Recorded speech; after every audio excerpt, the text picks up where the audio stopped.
सोचो, अगर एनवायरनमेंट एक साइलेंट पार्टनर हो जो हमेशा सपोर्ट करता है लेकिन कभी कभी रिएक्ट भी करता है।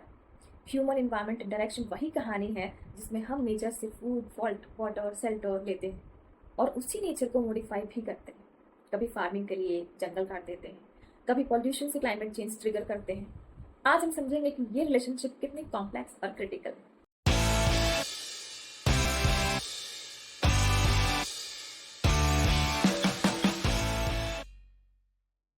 हेलो एवरीवन, मैं हूं Neha and welcome back to my channel Neha's academy. कैसे हैं आप सब? होपफुली आप सब बहुत ही अच्छे होंगे एंड आई ऑल्सो कि आप सभी की यूजीसी नेट की प्रिपरेशन भी बहुत अच्छी तरीके से चल रही है। मैं करा रही हूँ आपको paper 1 and paper 2 commerce and management के वो सारे इंपॉर्टेंट टॉपिक्स जो कि आपके लिए बहुत ही जरूरी है जीसी नेट जेआरएफ को क्वालिफाई करने के लिए। तो आज की क्लास में हम जानने वाले हैं पीडीई का वो इंपॉर्टेंट टॉपिक जो कि आपको हमेशा जानना चाहिए, ये एग्जाम्स में भी पूछे जाते हैं। तो चलिए बिना किसी तरीके शुरू कर लेंगे हमारी ये क्लास शुरू करने से पहले मैं आपको बता दूं कि अगर आप मेरे चैनल पर नए हैं तो प्लीज़ चैनल को सब्सक्राइब कर लीजिए, बेल आइकन को भी जरूर प्रेस कर लेना एंड कमेंट कर बताना कि आप सभी को मेरी ये वीडियो कैसे लगी। और वीडियो में जाने से पहले एक लाइक जरूर करें। ओके, तो चलिए शुरू कर लेते हैं हमारी आज की क्लास, जो कि होने वाली है आपकी पीपल डेवलपमेंट एंड एनवायरनमेंट से ह्यूमन एंड एनवायरमेंटल इंटरेक्शन से। तो इससे पहले मैंने आपको बताया था कि सस्टेनेबल डेवलपमेंट गोल्स क्या होते हैं और सस्टेनेबिलिटी क्या होती है। सारी चीज़ें मैंने आपको इसके पहले वाली क्लासेस में बता दी है, जो कि पीडीई की क्लासेस थी। आज मैं बताने वाली हूँ आपको ह्यूमन एनवायरमेंटल इंटरेक्शन, और इसमें मैं आपको इन सारी चीज़ों से अवगत कराऊंगी और बताऊंगी कि ह्यूमन का इंटरेक्शन जो है एनवायरमेंट के साथ किस तरीके का है। तो मैं हूं नेहा शर्मा और मैं हूं UGC net qualified commerce subject से, और मैं आपके लिए लेकर के आ रही हूँ पेपर 1 के वो सारे topics and paper 2 commerce and management के वो सारे टॉपिक्स जो आपको पढ़ना चाहिए यूजीसी नेट जेआरएफ को क्वालिफाई करने के लिए, और भी सिर्फ क्वालिफाई नहीं करने के लिए बल्कि उन चीज़ों को अच्छी तरीके से समझने के लिए, ताकि आप आगे भी अपने अच्छी तरीके से अपना जो है फ्यूचर वो बनाए रख सके। ठीक है, तो वैसे भी क्या है कि सिर्फ पास हो जाने से तो नहीं होगा, आपको आगे जो भी अपना काम करना है, जो भी आपका एम होगा उसको पूरा करने के लिए आपको मेहनत तो करनी पड़ेगी। तो इसीलिए मैं आपके लिए सारे टॉपिक्स लेकर के आ रही हूँ ताकि आप अच्छी तरीके से समझ सको इसको।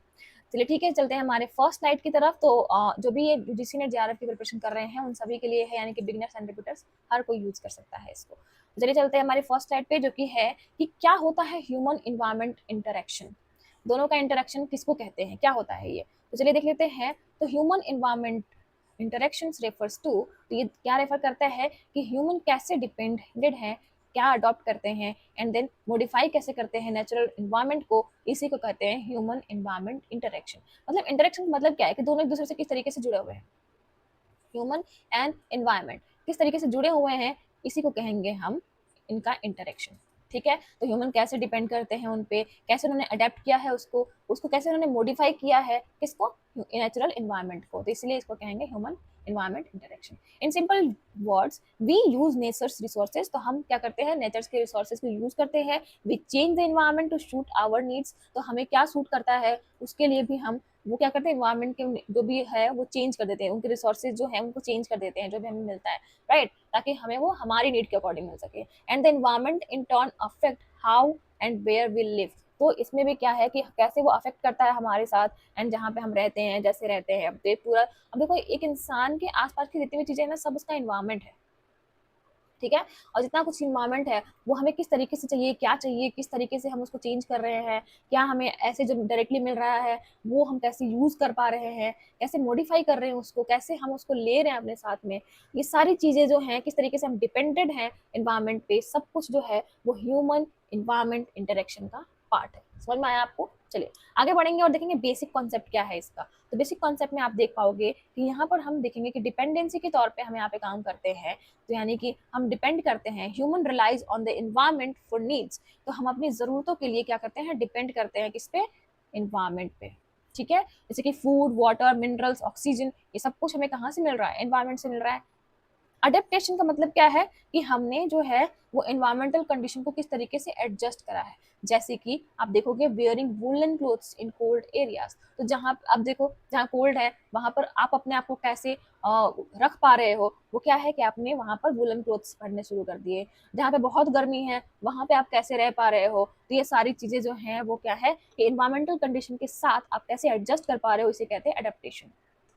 देन मॉडिफिकेशन, तो हमने क्या किया कि इन्वायरमेंट को अपनी नीड के अकॉर्डिंग चेंज किया उसको कहेंगे हम मॉडिफिकेशन। जैसे कि हमने बिल्डिंग्स बनाए, डैम्स बनाए, रोड बनाया, सिटीज़ बनाया, तो ये सब चीज़ें क्या है, ये सब चीज़ें हमने किया मॉडिफिकेशन के थ्रू, ताकि हम हमारी नीड को कंप्लीट कर सकें। हमें रहना था तो हमने बिल्डिंग्स बनाने शुरू कर दिए, घर बनाना शुरू कर दिया, हमें अपनी कनेक्टिविटी बढ़ानी थी, हमने रोड बनाने शुरू कर दिए, हमने शहर बनाए, गाँव में अलग माहौल था, शहर में अलग माहौल था। तो इस तरीके से हमने मॉडिफाई किया पूरा एनवायरनमेंट को।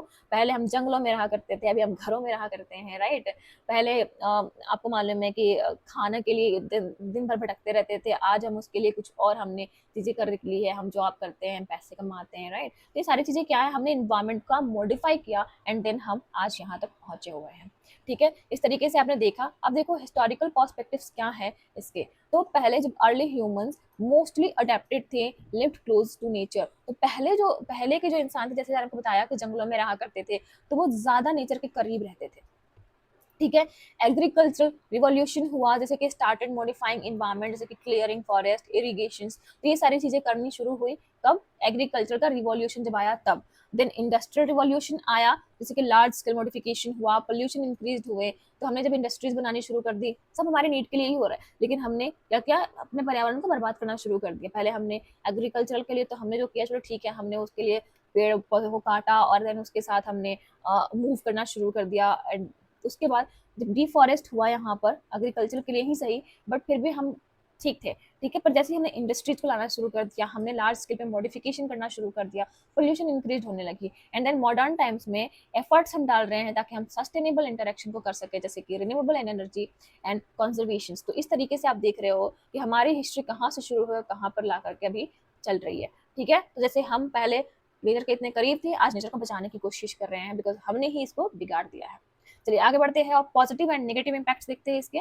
तो पॉजिटिव इम्पैक्ट्स में आपको दिखेगा कि afforestation and wild life conservation, जो हमने हमारा नेगेटिव इम्पैक्ट क्या था, डिफॉरेस्टेशन, तो अब हमने क्या करना शुरू कर दिया, हम कंजर्वेशन कर रहे हैं, जिसमें वाइल्ड लाइफ के या के फॉरेस्ट के सबसे कर रही हैं। और देन हमने क्या किया, पॉजिटिव इम्पैक्ट जो पड़ा उस पर क्या है, रिन्यूएबल एनर्जी। और लेकिन हमारा नेगेटिव इम्पैक्ट पे क्या पड़ रहा था कि एयर एंड वाटर पोल्यूशन हुए।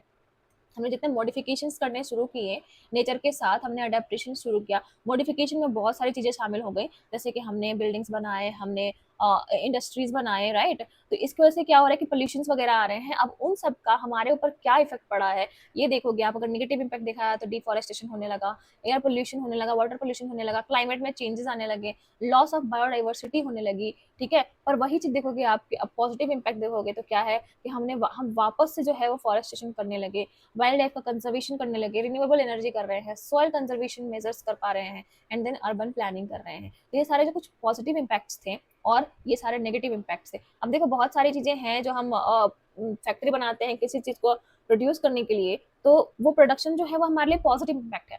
पर उस प्रोडक्शन से हमारे पास जो नेगेटिव चीजें आ रही हैं, जैसे कि धुआं निकल रहा है या फिर एनीथिंग जो हमें क्या कर सकता है, हार्म कर सकता है। ठीक है, हमारे पर्यावरण को हार्म कर सकता है, तो वो सारी चीजें क्या हो गए, नेगेटिव इम्पैक्ट हो गए। ठीक है, समझ में आ गया आप सभी को? अब आगे बढ़ेंगे और देखेंगे कि एग्जाम्पल देखेंगे ह्यूमन इन्वायरमेंट इंटरेक्शन का एग्जाम्पल क्या क्या हो सकता है। तो हमने जैसे देखा था डिपेंडेंसी पे देखा था, तो फार्मर्स तो क्या है, डिपेंड करते हैं रेनफॉल्स पे, ताकि हम वो कर सके, क्रॉप्स उगा सके। ठीक है, एंड देन उसके बाद अडेप्टेशन में देखा कि houses in Rajasthan with thick walls to protect from heat. तो हम क्या देखते हैं कि राजस्थान में जो जितने भी घर बनाए जाते हैं वो सब बहुत ही थिक वॉल्स होते हैं, बहुत मोटे मोटे वॉल्स होते हैं, ताकि हम हीट से बच सके। तो ये क्या है, अडेप्टेशन है। मॉडिफिकेशन क्या है, हमने कंस्ट्रक्शंस किए हैं, सुएज कैनाल बनाए हैं ताकि हम ट्रेड को इम्प्रूव कर सके। तो आप देखते हो कि हमने आज बहुत सारी चीजें ऐसे बिल्ड करी हैं जिससे हमारा मॉडिफिकेशन बहुत ज्यादा हुआ है, और हम अपने आप को डेवलपिंग कंट्रीज के नाम से जानते हैं, डेवलप्ड कंट्रीज के नाम से भी जाने जाएंगे। तो ये सब तो कब होगा, जब हमने बहुत सारे मॉडिफिकेशंस किए हैं पर्यावरण के साथ, ताकि हम अपने आप को बहुत ज्यादा मॉडर्नाइज कर सके और हम बहुत कुछ अचीव कर सके। ठीक है, पर साथ ही साथ हम एनवायरनमेंट को बहुत नुकसान पहुंचा रहे हैं, इसीलिए ये गोल्स बनाए गए थे ताकि हम सस्टेनेबल बन सके और सस्टेन कर सके अपने जितने भी इन्वायरमेंट है उनको।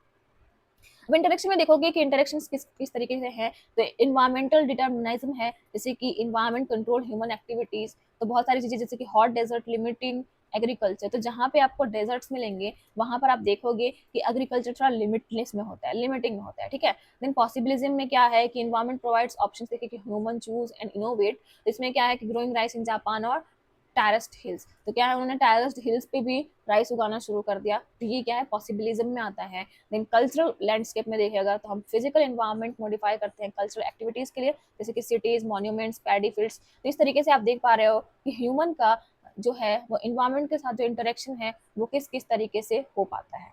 ठीक है, अब आगे बढ़ते हैं, देखते हैं मॉडर्न अप्रोच क्या है जिसमें हमने सस्टेनेबल इंटरेक्शंस किए हैं। तो it aims to balance human needs and environmental health. जैसे कि मैंने आपको बताया कि हम अब सस्टेनेबल की तरफ बहुत बहुत बढ़ रहे हैं, तो हम उसमें क्या कर रहे हैं कि एनवायरमेंट को बचाने की कोशिश कर रहे हैं।